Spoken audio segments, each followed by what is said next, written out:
This is the Fantasy Report. And thank you for tuning in to the Fantasy Report. My name is Joseph Carroll, and I am your host. In the Fantasy Report, we're going to talk about all things fantasy, movies, television, video games, books, you name it. We will talk about the biggest um, things in the news over the last week or so. And we're going to start off our first segment here. That's good stuff. Bioshock the movie. Now, Netflix has the rights to the Bioshock movie that was announced about 6 or 7 months ago. But in the recent couple weeks, there's been news. One, that the director will be Francis Lawrence, who is from, of course, the Hunger Games, Constantine, and I Am Legend. And they also announced that the writer that will be working with him is Michael Green, who wrote for Logan, Blade Runner 2049, as well as American Gods. And I am ridiculously excited for this because I actually worked for Movie Gallery, if anybody remembers who that was. We were the biggest competitor to Blockbuster, and I got to play Bioshock before it actually hit shelves, and I beat the game a day before it was released. And to me, it was the best written game of all time. And I'm just super excited to see how they mix that 1940s steampunk futuristic, beautiful views that that game produced, as well as the great writing. So Michael Green has some work cut out for him. Now, in our second piece of news, Constantine 2 was announced, and of course, the whole world started losing their mind. Um, and apparently, we've seen interviews for years now of Keanu Reeves, telling people that he wanted to do it, but there was always some kind of roadblocks, and this was the one movie that he didn't think he could get made. And just, the way Hollywood goes, you'll have a bunch of nothing, and then it all drops at once. And apparently that's kind of how Constantine 2 went.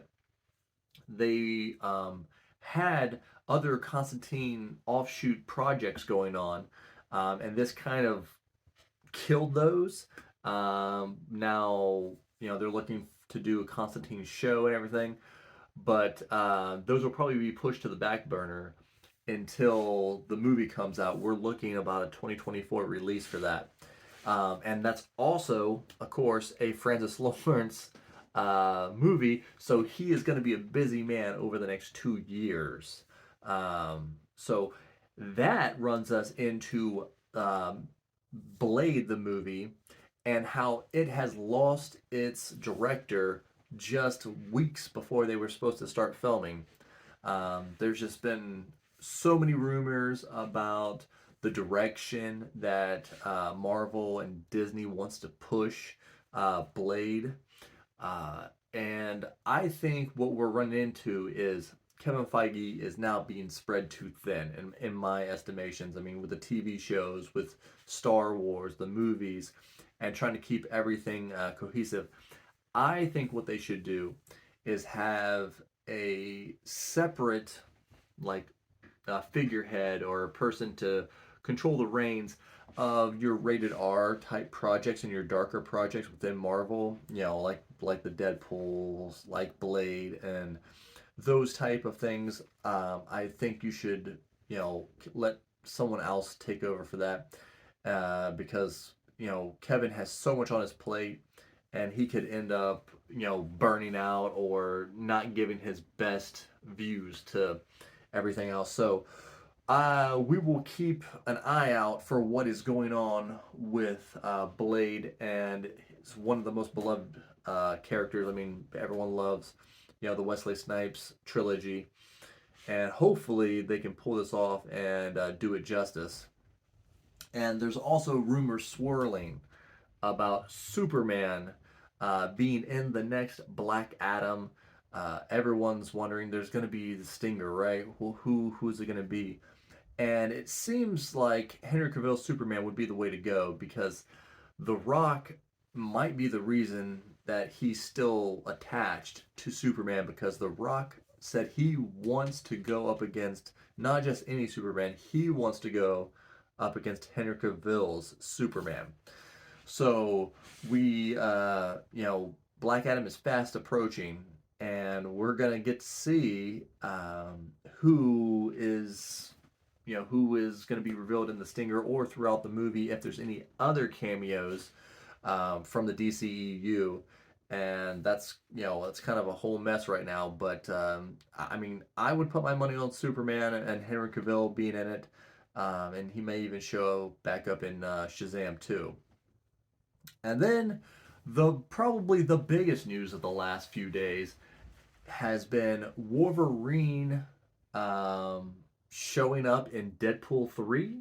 They dropped a kind of a teaser, trailer, discussion, weird thing. They did two of them, of course. They did the one where Ryan Reynolds is sitting there like, I don't know what I'm gonna do, and then Hugh Jackman walks in the back room. He's like, "Hey, you want to be in Deadpool and play Wolverine again?" And he's like, "Sure, why not?" And if you're like me, you were jumping out of your seat, freaking out. I'm a little. I want to say that I'm a little worried, because to me, Logan is probably the second best comic book movie ever made, and I'm worried about the the legacy of that.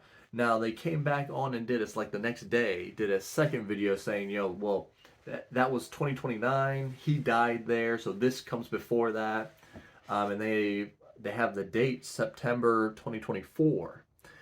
So I guess that would be 5 years. So we're looking at Old Man Logan. But I am ecstatic to see how Deadpool is going to enter the MCU. I don't think he enters at Deadpool 3. I think he's going to be in one of these other movies or shows, maybe Loki. But Marvel's been really, I'm not even gonna say hit or miss. I think they've been missing more. But they really, really need a big win.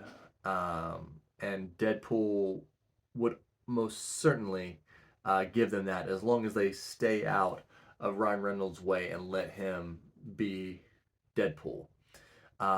So this has been the Fantasy Rapport. Let me know what you guys are most looking forward to. Hit us in the comments. Make sure you're subscribed. We're going to try to do this weekly. And we'll see you in the next one.